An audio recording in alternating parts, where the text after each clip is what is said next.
qui est arrivé au sujet de Jésus de Nazareth, qui était un prophète puissant en œuvre et en parole devant Dieu et devant tous les peuples. Qu'est-ce que vous avez remarqué ici? La déclaration de cet homme-là, qu'est-ce que vous avez remarqué? Qu'est-ce qu'il a dit?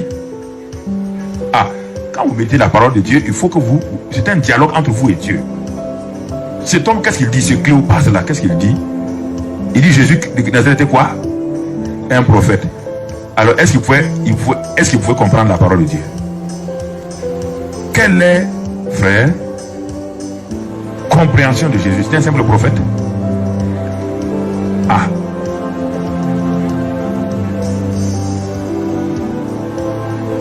Jésus est étonné. Voici des gens qui l'ont appelé Seigneur.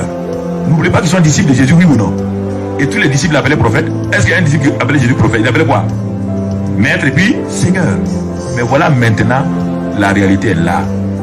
Quand Jésus n'est plus là, la vérité sort. Il dit que c'était un simple prophète. Et tous les prophètes ont un tombeau. Est-ce qu'il y a un prophète qui est ressuscité? Ah, c'est pourquoi il ne peut pas croire à la résurrection. Qu'est-ce que vous voyez en Jésus? Quand on parle de Jésus, qu'est-ce que vous voyez, frère? Certains, c'est un bon nom. Les clubs d'autorité, c'est un maître. Mais un maître ésotérique, c'est pas vrai. Les autres religions disent Jésus est un prophète comme les autres prophètes. Ce n'est pas vrai. C'est vrai que dans le ministère prophétique, il est prophète et prophète. Mais il n'est pas le prophète, il n'est pas un prophète. Vous qui êtes là, quelle est votre révélation sur ce Jésus-là? Vous savez que Jésus, un jour, il a demandé à ses propres disciples, parce qu'il savait qu'il y avait des problèmes dans leur cœur. Il leur a demandé, mais qu'est-ce que les gens de la ville, qu'est-ce que les gens du pays pensent de moi? Et rapidement, ils ont, comme les bombes, ils ont lancé, non, ils ont dit que tu es Jérémie, d'autres ont dit que tu es Isaïe, d'autres ont dit que tu es Jean-Baptiste qui est ressuscité. Et ils ont dit toutes sortes de choses. Voilà ce que les gens pensaient de Jésus. Jésus s'est arrêté maintenant. Quand ils ont fini de parler, il regarde ses 12 disciples. Il dit, mais vous, qui dites-vous que je suis? Voici, si ça c'est pas résolu, qui dites-vous que je suis? Si Jésus était un prophète, aucun prophète n'est ressuscité. Donc, en ce moment-là, vous avez une religion avec un prophète mort. Vous n'avez qu'une simple religion. Et vous avez amené le christianisme à la dimension de religion. Le christianisme n'est pas une religion. Si le christianisme est une religion, son prophète Jésus aussi est mort.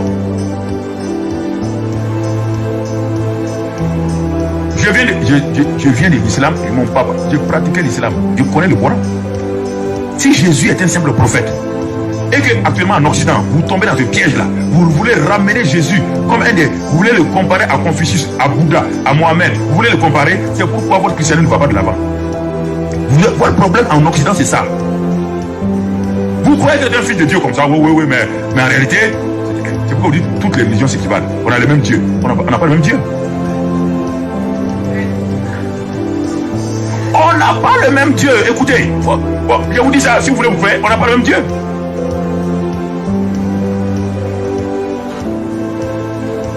Si les gens vous disent que Jésus était un simple prophète, qu'il n'est pas ressuscité, il n'est pas mort pour vos péchés, et on vous dit on a le même Dieu, et vous dites oui, vous venez de poser un acte terrible contre Dieu.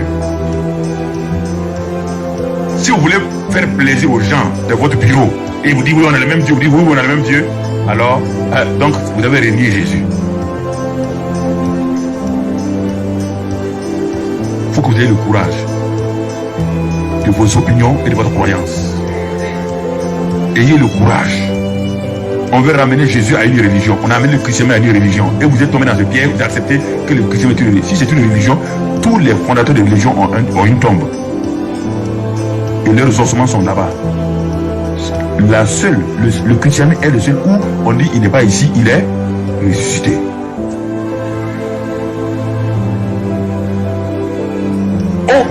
Aucun prophète n'a dit. Aucun. J'ai lu les livres de Confucius, j'ai lu les livres, tous ces livres-là. Je me suis renseigné. Pour être chrétien, je voulais être sûr que je ne suis pas en train de me tromper. Aucun n'a dit. Chacun vous a dit, après votre mort, Dieu fera ça. Après votre mort, Dieu fera ça. Mais quand je suis arrivé à Jean 14, verset 6, en tant que musulman, je me suis arrêté. Jean 14, verset 6 qui me dit que je suis le chemin, la vérité et la vie. Dans les autres livres religieux que j'ai lus, aucun prophète n'a dit cela. Personne n'a pu dire. Ils ont dit, il y a des chemins. Et encore, après la mort, voici un qui dit, je suis le chemin, la vérité et la vie. Nul ne peut aller au Père que par moi. Je me suis arrêté, j'ai dit, attention. Ou cet homme-là est un fou, ou ce qu'il dit est vrai. Je me suis arrêté, Et je devais prendre une décision. J'ai regardé ce verset dans ma chambre, j'ai posé, j'ai tourné le dos, je suis revenu lire encore. Non, écoutez, c'est pas de l'amusement. C'est ça qui a fait le déclic dans ma vie.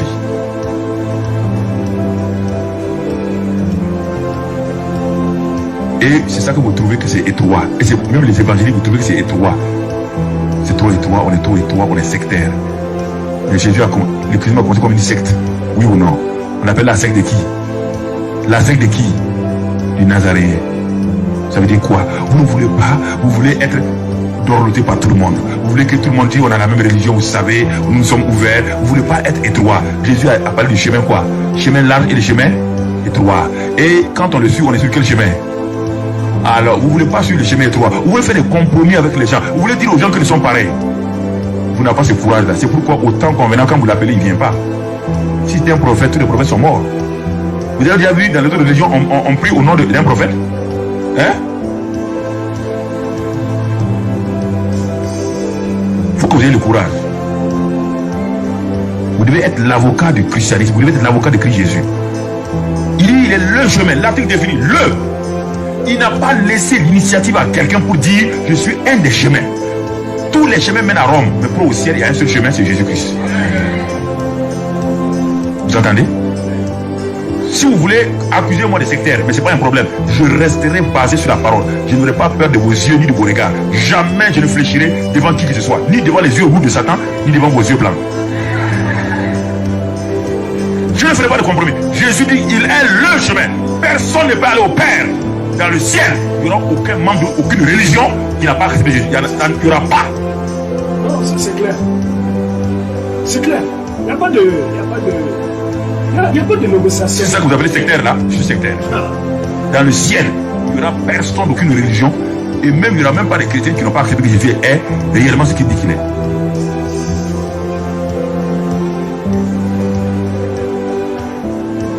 Les journaux n'ont qu'à dire ce qu'ils veulent, c'est pas mon problème. J'ai pas peur des journalistes, c'est que je sais. Jésus dit, nul ne peut aller au Père que par moi. Je suis la porte. Et il est la porte. Ok. C'est pourquoi Dieu ne t'honore pas quand tu as besoin de lui. Dieu honore ceux qui l'honorent. Voici pourquoi les disciples de Maïs ne peuvent pas le reconnaître. Comment peux-tu reconnaître quelqu'un qui est un prophète? Le prophète est où? Dans son tombeau. Et celui qui est là n'est pas un prophète, il est ressuscité. Comment il pouvait le voir? Leurs yeux étaient fermés. Leurs yeux étaient fermés. Quand tu dis Jésus, tu es en train d'appeler qui? Le problème est là. Chaque fois que tu dis Jésus, quand tu dis Jésus là, tu es en train de parler à qui? Je ne sais pas. Quand tu l'appelles là, tu parles à qui? Et réfléchis bien. Si tu parles à celui qui est la vie, et tu l'appelles, il ne te donne pas la vie, tu ne crois pas. Tu ne crois pas. Tu es en train d'appeler quelqu'un au hasard. C'est pourquoi il dit tous ceux qui me diront Seigneur, Seigneur, n'entreront pas. Ils ont beau m'appeler Jésus, Seigneur. Oh, ils n'entreront pas. Ce sont ceux qui ont la révélation. Je ne parle pas du paradis, hein. Non, n'entreront pas dans la manifestation de l'homme des cieux sur la terre. C'est-à-dire, ils resteront. Le grand Jean-Baptiste n'est jamais entré. Jean-Baptiste était à la porte du royaume. Et Jésus a dit, le plus petit qui est né de nouveau dans le royaume est plus grand que Jean-Baptiste. Alors que Jean-Baptiste est le plus grand des prophètes. Jean-Baptiste est plus grand qu'Élie, il est plus grand qu'Ésaïe, il est plus grand que Moïse. Alors écoutez ce que la révélation que Jésus vous donne. Si Jean-Baptiste, tous les prophètes, Jean-Baptiste est la tête de tous les prophètes d'Abraham, c'est le plus grand. Et si dans le royaume, ceux qui sont nés dans le royaume, le plus petit est plus grand que Jean-Baptiste, il est plus grand que qui? Vous êtes plus grand que qui? Vous êtes plus grand que qui encore? Vous êtes plus grand que qui? Mais la plupart du temps, vous ne croyez pas. Vous croyez à Abraham, Moïse, vous ne croyez pas Jésus. Parce que vous êtes enfant de Dieu. Moïse n'est pas enfant de Dieu, des serviteurs. Lis la Bible. Ésaïe n'était pas enfant de Dieu, des serviteurs. Parce qu'ils n'ont jamais connu le sang de Jésus. Ils n'ont jamais été rachetés par le sang. Dans la maison, dans le naturel, le fils du président est supérieur au premier ministre. Parce que le fils du président rentre dans les chambres, rentre partout. Le premier ministre, on le reçoit au salon. Et le jour qu'on veut, on l'enlève, on le change. C'est ça. Non, vous vous méprisez vous-même. Vous croyez que vous êtes dans une religion. Quand je vous regarde, mais est-ce qu'ils croient quoi? Ils croient qu'ils sont dans une religion. Et c'est pourquoi l'intelligence n'est pas renouvelée. La mentalité du royaume ne s'est pas installée pour beaucoup d'entre nous. On ne croit pas à la réalité.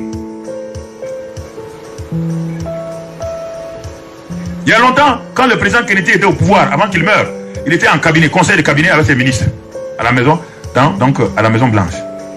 Son petit enfant, il était petit à l'époque, John. Il était dans la cour de la Maison Blanche. Vous savez, c'est maintenant qu'on a essayé de mettre un mur. À la Maison Blanche, il n'y a pas de mur, c'est exposé comme ça.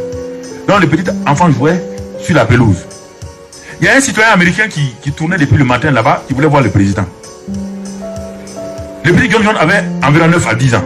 Il a vu cet homme-là qui roulait, qui allait. Après, il est parti le voir. Il dit, monsieur, qu'est-ce que vous voulez? Il dit, non, lui, il vient d'un état, il voulait voir le président, il a un problème, c'était un fermier. Alors on lui a fait ça, on a dit que seul le président peut résoudre ce problème-là. Et John a dit, le monsieur a dit, il veut voir le président. John a dit, tu veux voir papa? Non, je vous donne ces choses naturelles que vous comprenez. La vérité naturelle et la vérité spirituelle vont de pair. Si vous comprenez les deux vérités, vous serez affranchi. L'homme tremble, il veut voir le président. L'enfant dit, papa. Tu vois papa? Il dit oui. Il dit ah bon? L'enfant a couru. Écoutez, c'est soit dans les journaux en Amérique. L'enfant a couru, il est allé, il est rentré. Quand il a trouvé son papa avec ses ministres, il a sauté sur les pieds de son papa et s'est assis. C'est normal, oui ou non? Est-ce que le premier ministre peut sauter sur les pieds Non, je vais vous parler cœur à cœur. Je vais enlever les choses, les erreurs que vous avez dans votre pensée sur vous-même. Vous vous méprisez, vous pensez que vous êtes pépépépé, pauvre petit pécheur. C'est ça. Quand il a sauté, il dit papa, je vais te dire quelque chose. John Kennedy a dit à ses ministres, bon, attendez-moi 5 minutes, mon petit veut me parler. Il a renvoyé le conseil des ministres pour 5 minutes. À cause de qui? De John. Et l'enfant a dit à son papa, dit papa, il n'a pas dit monsieur le président, hein. Dit papa, j'ai mon ami qui veut te voir. Il est au dehors là-bas. Il dit c'est mon ami. Le président dit ah bon, est-ce qu'il a demandé une audience? Et l'enfant dit papa, c'est mon ami, il veut te voir. Le papa qu'est-ce qu'il a dit? Il dit va le chercher. Il est parti, il est sorti aller prendre la main du fermier. Il est rentré, les gardes voulaient parler. Les gardes disent non, c'est mon ami, hein. Je veux voir papa. Il a franchi toutes les étapes de la Maison Blanche dans le bureau ovale. Le monsieur est rentré. Quand il a exposé son problème a été résolu. Vous voyez la différence entre les fils et les serviteurs? Les ministres sont des serviteurs de l'État. Mais le fils n'est pas serviteur, il est fils du président. Les fils de Dieu et les serviteurs sont différents. Si vous vous comportez comme serviteur, vous êtes un esclave. Vous avez une mentalité de serviteur. Vous attendez une rémunération. Alors que les enfants dépendent de la grâce. C'est ça la vie chrétienne.